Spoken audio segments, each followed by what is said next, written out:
Hi YouTubers, and welcome to the test flight of the LotusRC T380G.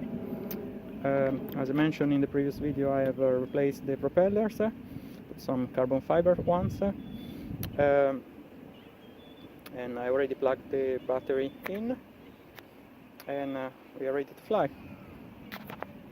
Remote control on, and to plug the battery.